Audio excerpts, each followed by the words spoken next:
لله رب العالمين والصلاة والسلام على أشرف المرسلين سيدنا ونبينا مولانا محمد صلى الله عليه وسلم وبعد. السلام عليكم ورحمة الله وبركاته. To our Honorable Shaykh Mu'adh and Honorable Maulana Tashriq and our youth and elderly and senior, I greet you with a greeting once again of peace and blessings. Assalamu alaikum wa rahmatullahi wa barakatuh. Once Sayyidina Umar radiallahu anhu was sitting in such a beautiful gathering like tonight. And Sayyidina Umar was sitting in the company of the companions. And Sayyidina Umar, and I will ask you guys what Sayyidina Umar asked the companions. And Sayyidina Umar then asked the companions, Mada tamannaw? What is your aspirations? What is your desires? What do you guys want? So obviously everybody will say different. Somebody will say that I desire that inshallah Allah grant me to get married. Someone else will say I have the aspiration and desire that I want to complete my degree and studies. But let us listen to the reply of the companions of our beloved Rasulullah. And ultimately the reply and response of Sayyidina Umar ibn Khattab.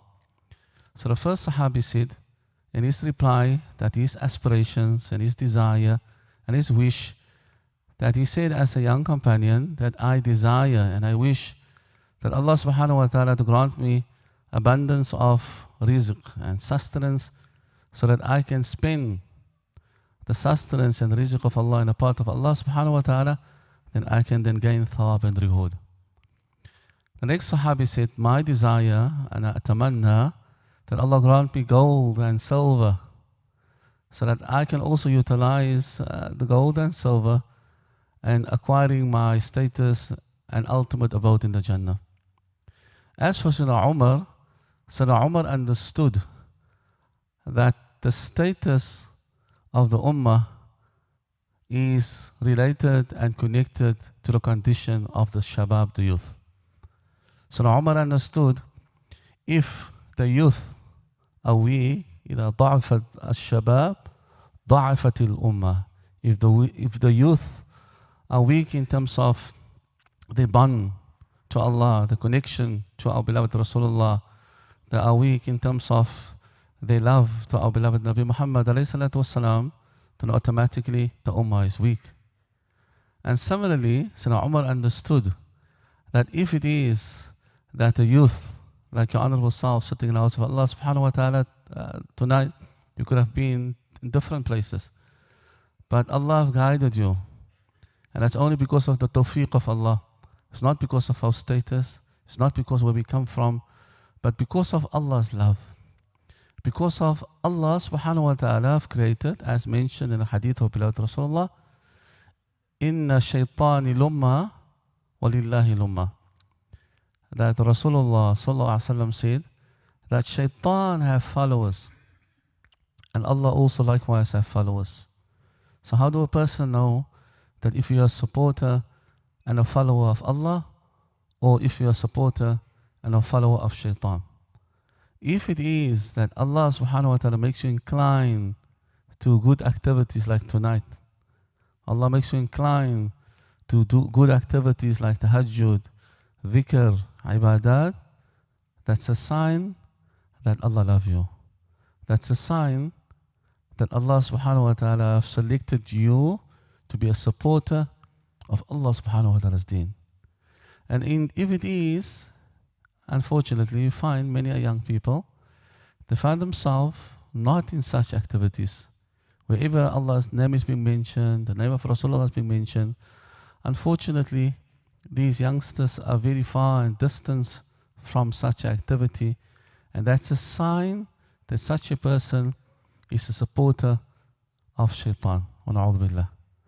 And Sayyidina Umar radiallahu anhu, when they asked him, oh ya Amir Mu'mineen, what is your desire? Mada tamanna anta? What do you want?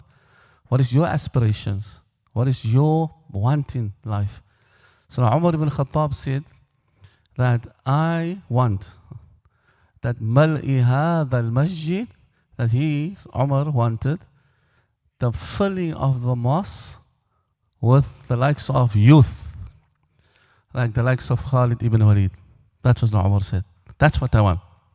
Not money, not wealth, that young people like your honorable self, like Khalid ibn Walid, that Khalid ibn Walid, everybody knows this great warrior of Islam, that Rasulullah named him Saifullah. This great warrior that have spent much of his life in a path of Allah subhanahu wa ta'ala defending Islam. And Allah decreed him not to die as a shaheed. And once he was so disappointed and sad and crying, and he then begged to Allah and said, Ya Allah, it's almost like Allah disgraced him. And he said, Wallahi, Ya Allah, I'm laying in my bed dying like a sick camel. My body is filled with wounds. There's no place on my body that's except it's filled with wounds, spear wounds, sword wounds, because of you have defended the deen of Allah subhanahu wa ta'ala with that particular body. Khalid ibn Walid have spent much of his time in the path of Allah. And on his return, then he opened up his Quran and he started crying. And he said to the Quran, to the Mus'haf, that I seek to ask you maaf. I apologize. I ask maaf. Why? Because I did not give the haqq and the right of the Quran because I was occupied with jihad fi sabilillah. So imagine, this is Khalid bin Walid. He's asking apology. He's seeking maaf from the Mus'haf because he was busy, occupied with what? With jihad fi sabilillah. So you must ask your honorable self, youth that's sitting here, what is occupying us? What is preventing us of opening up our Mus'haf and committing ourselves and reading the Quran? That's the type of youth that we want. We want youngsters that truly love Allah. What youngsters that truly want to follow Abilat Rasulullah. What young men like Ibn Umar, that Ibn Umar, he traveled after the demise of the Prophet, and they came by a particular area, as Ibn Umar then, that he bended at this area, but there was nothing that obscured his way, and the Sahabas was surprised. Why is it that you're bending at this particular area? There's nothing that stops you, there's nothing that prevents you or forces you to bend. And they replied by saying that the reason why I'm bending, because many years ago, I accompanied Rasulullah in this particular area, and I saw Rasulullah were bending at this area because there was a branch in the way of the Prophet. And Muhammad والسلام, were forced to bend, but no, the branch is gone. There's no more branch. They cut off the branch. And this was the extent that this young Sahabi imitated our beloved Rasulullah. That's the type of young people that we want. What young people that love Allah. That young people and loving Allah and loving Rasulullah, guys, which is nice, mashallah. The beautiful salawat that you have recited, the beautiful dhikr that you have rendered, mashallah. But that's not the ultimate. Loving Rasulullah is fi'lan wa qawlan. That we love Rasulullah, what Rasulullah said, that we love Rasulullah. We strive to implement what the Prophet have said. But we love Rasulullah in terms of we strive, we force ourselves in the actions of Rasulullah sallallahu alaihi wasallam. And sometimes as young people, the way that we dress, the way that we handle ourselves, the way that we cut our hair, because we see that with the way that young people cut their hair, and this is something so minor. But it's not minor that I'm displeasing my Rasul. Why? Because my Rasul sallallahu alaihi wasallam prohibited young men to cut their hair in different lengths. That my Rasul instructed us that if it is that we cut our hair, that you have to either cut your hair that all one length, or you have to cut your hair that all, keep it long or all short. So that's what Rasulullah is saying. So if I'm really claiming I'm following Rasulullah, then I have to force myself to be like Rasulullah sallallahu alaihi wasallam. And that's what it is, that we once young people, once a young Sahabi, Nabi Muhammad sallallahu alaihi wasallam was sitting in a masjid, and Allah instructed Jibreel to inform Rasulullah. And Jibreel came to the Prophet, and Jibreel then said to the Prophet, Ya Rasulullah, there's a Sahabi that Sa'ad, he passed away. And on him passing away, he caused the arsh of Allah to shake. And Allah instructed over thousands of malaika to attend his burial. Young Sahabi. Young. It's all about the young. Whenever Nabi Muhammad والسلام, that the first Mu'adh ibn Jabal, Rasulullah sallallahu alaihi wasallam sent this Sahabi, young youth like your honorable self. Rasulullah made an open declaration by saying the most knowledgeable of the ummah in terms of haram and halal, Mu'adh ibn Jabal. Young Sahabi, 20 years old. Young. So, subhanallah, Allah have given us this youth. And this phase of being, or youthful phase, the scholars say, is a portion of madness. Because you can't really reason with a young man. It's like really difficult. Because that's the phase that Allah subhanahu wa ta'ala created. All of us, we went through that phase. Allah subhanahu wa ta'ala created us in the first phase. And that's the phase of weakness. Then Allah subhanahu wa ta'ala creates us the second phase. And it's a phase of youth. A phase that we're strong. A phase that we have the energy. A phase that we have the time. So we have to utilize that phase to the best of our abilities, because Allah subhanahu wa ta'ala love a young man that have used that phase of his life, being young, and use it in the path of Allah subhanahu wa ta'ala. That's what Allah subhanahu wa ta'ala. And Allah is going to ask us the day of Qiyamah. Rasulullah says, اغتنم خمسة قبل خمسين, that you have to utilize, use 5 things before 5 things happen. And that's very important, guys.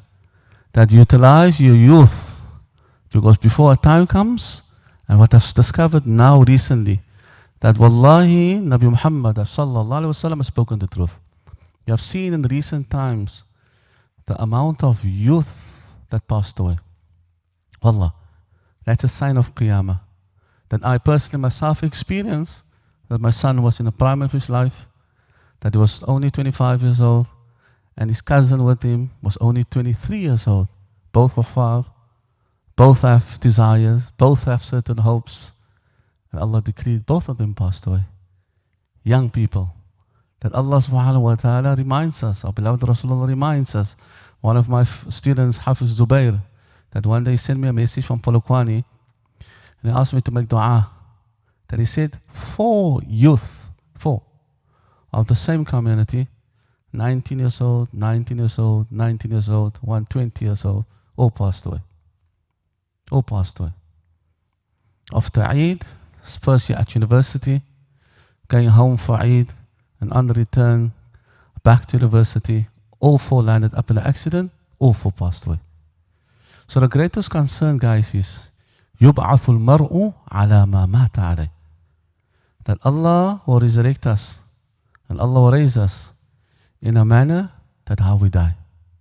So imagine that Allah decrees that our end of time, and like Rasulullah mentioned, the sign of Qiyamah, that the elderly, we see a lot of elderly people. And the amount of elderly people, wallahi, Allah blessed them with all the illness, they live long. But the young people now that you have seen, we have recently now in Surrey Estate also, a few months ago, young boy playing rugby, he passed away. Young. Most of the recent janazas that we as imams have attended and performed, mostly youth, young people. The greatest concern, according to the hadith of Rasulullah, that you have to be cautious that how you die. You have to be very cautious, because Allah is going to resurrect you in a manner that you die. And imagine that you have died and you did not yet perform salah. That imagine that you have died in a manner of displeasing Allah subhanahu wa ta'ala. So that means the day of Qiyamah, that Allah subhanahu wa ta'ala is going to resurrect you in that particular way. Wallah, is something very serious. And our young girls, it's also important. I was still studying at Al-Azhar, and I made an intention, myself and Honorable Shaykh, the president of the MGC, and we travel from Egypt by boat. So the year after we travel, there was also a group of young people, husband and a wife. They also made intention and they travel. And so they were on the way to Makkah, and the boat were busy sinking. Wallahi, this happened. It's in news. And it was a young couple, youth, just recently got married. And the husband went to the apartment to inform his wife that Wallahi the boat is sinking, and asking his wife, please come to the upper deck so that we can at least be safe. And this was like a moment of necessity, a moment of life. You're not going to run around and worried about your hijab, because it's not about the hijab, it's about saving your life. But this young girl was so committed on obeying Allah, committed on obeying Rasulullah sallallahu alaihi wasallam. And she then replied and saying to her husband, I'm not going to move from this apartment unless I don my hijab. And the husband said, this is not a time of hijab now, it's a time of life and death. The boat is busy sinking. And she was so adamant, no, I'm not going to leave. Till the point the husband then agreed, khalas, put on your hijab.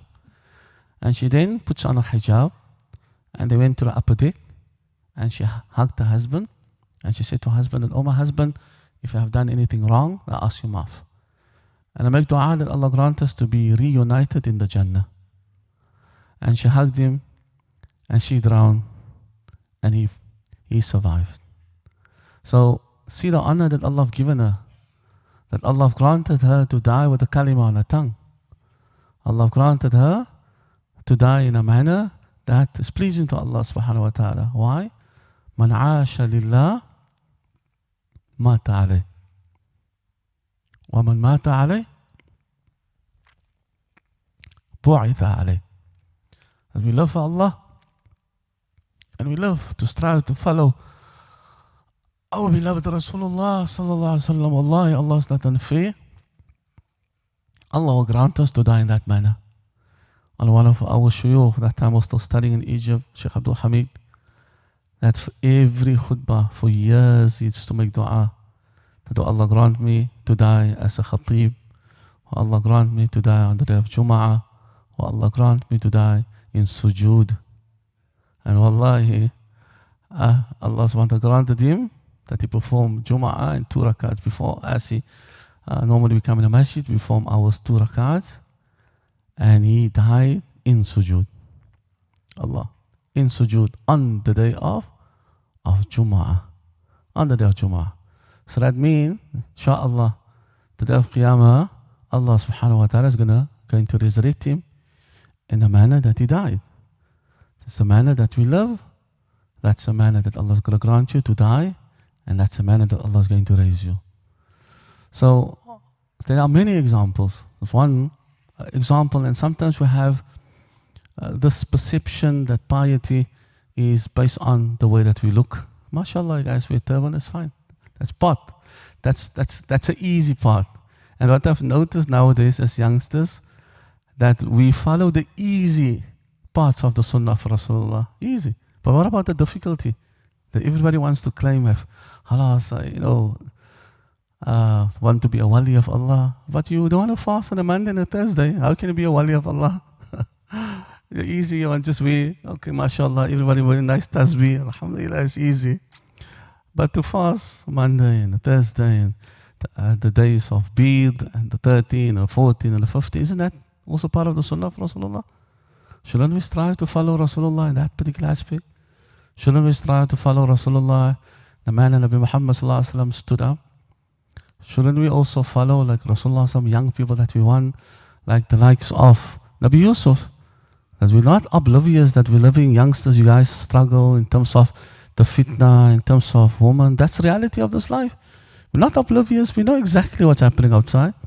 But we want to prepare youngsters that's conscious of Allah subhanahu wa ta'ala. We want to prepare youngsters that in the face of, you guys have to go to university, and the reality, wallahi, at university, inna lillah wa inna ila raji'un, that have seen how people and young people lost the iman. Is it worth it?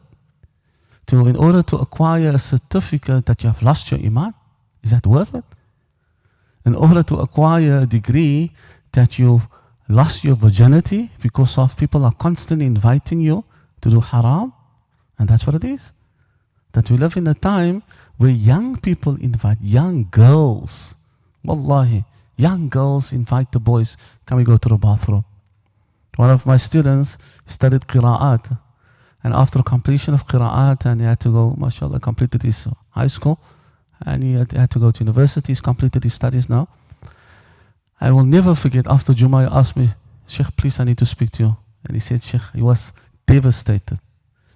He was traumatized because we lived in a protective environment that we try to the best of our ability to screen away many haram from our children and our youth.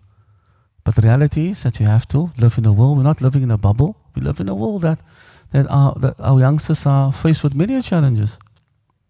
And he said his first encounter in university for the first time ever, that on orientation day, they showed, like the whole class, how to insert the condom. And he had to see this filth. This is the reality that we're living. Saying with Shaykh, this young girl sitting next to me, and she's inviting me to the bathroom. This is the reality that we're living in. How young girls come from beautiful homes, pious homes. And we'll never forget, we had a case at the MGC where parents from this community,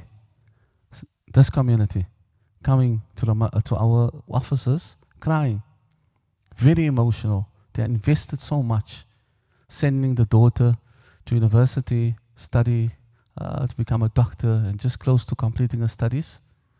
One night she came home, and she came with a girlfriend.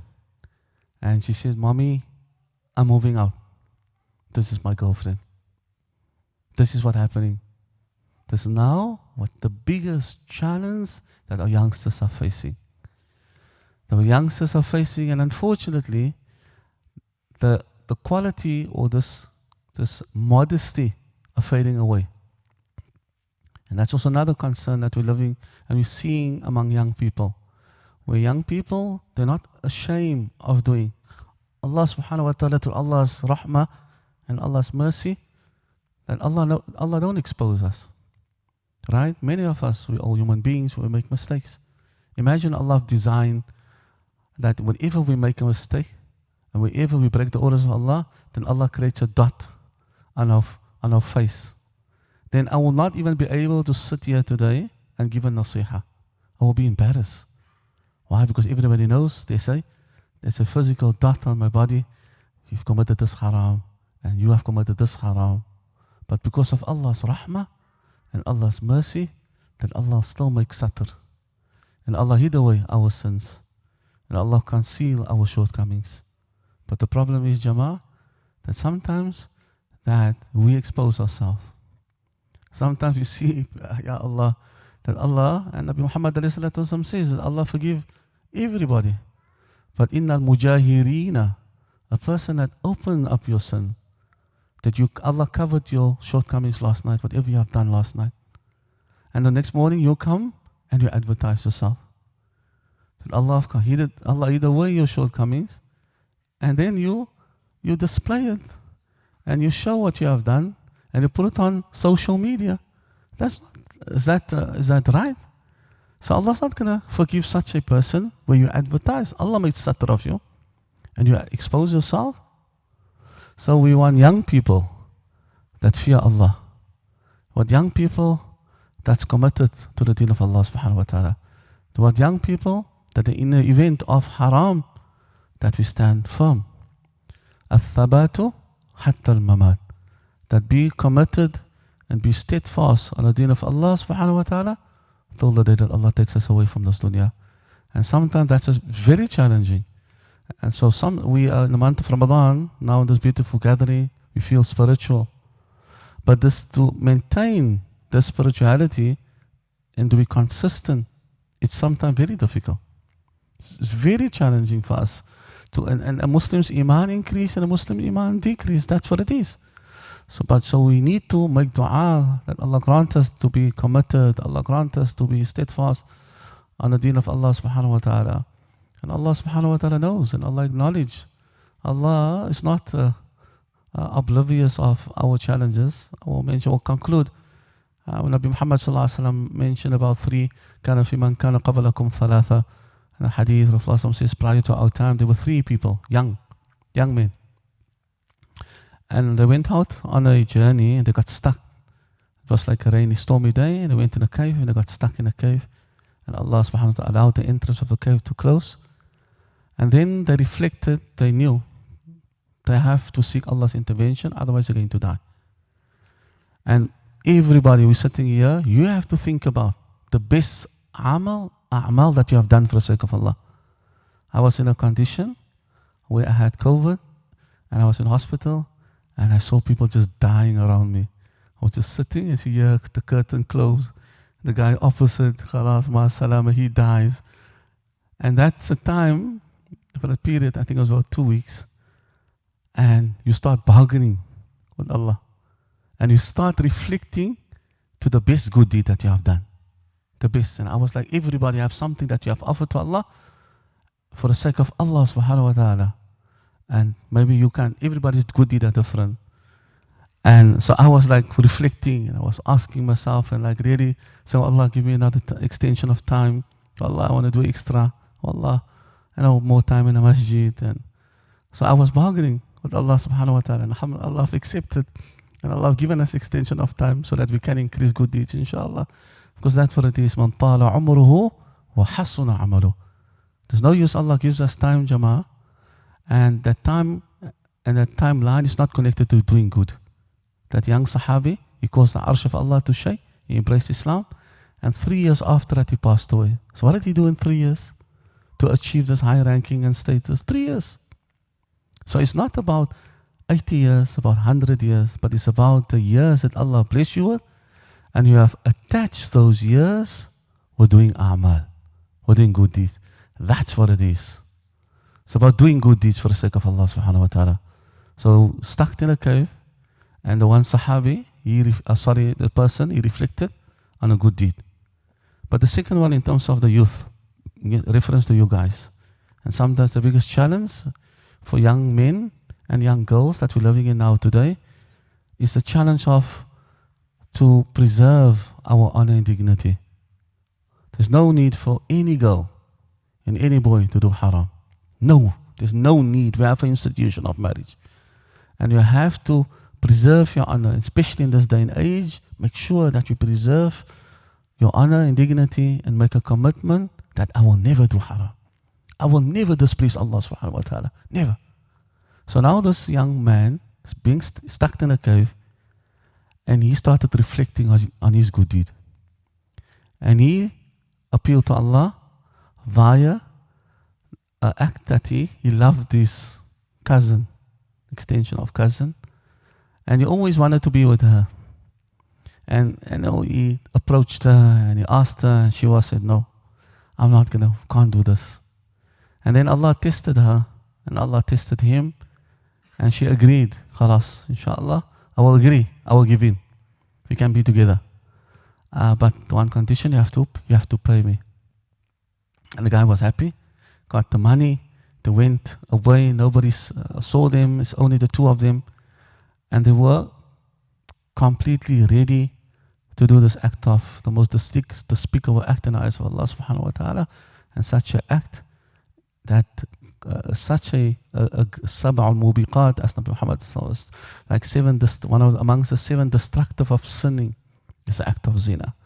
And this act of zina have become so acceptable amongst the youth, wallahi, as imams, that we come in a masjid in the month of Ramadan. The girl comes to me, 17 years old, and the girl tells me that she wants to get married because she has committed the act of adultery.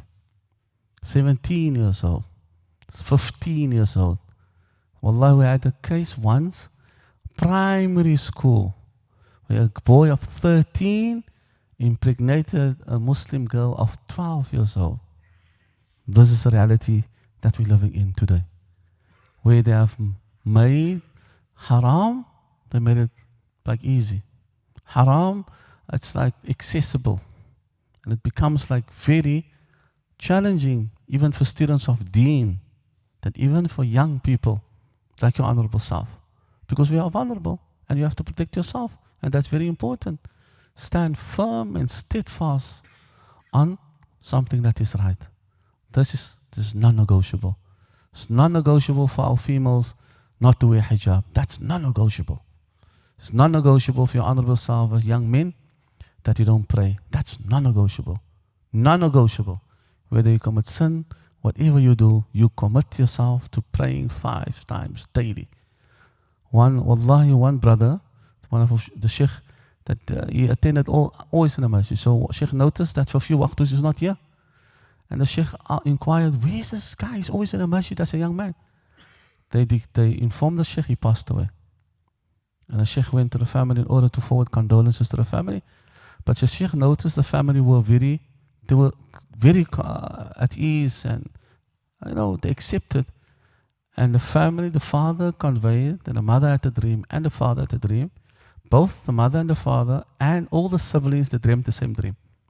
Seeing their son in Jannah, and the highest level of Jannah. And the father and the mother asked, what did you do that Allah have given you this high ranking in the Jannah? Then he said, because of my 5 times daily salah in the house of Allah subhanahu wa ta'ala. That's what it is. It comes to bottom line, is about the Jannah, right? And each and every person have to exploit the possibility that you can acquire your Jannah. So and this person, the young man, they were about to commit the act of adultery, and this young girl tells him, don't do this.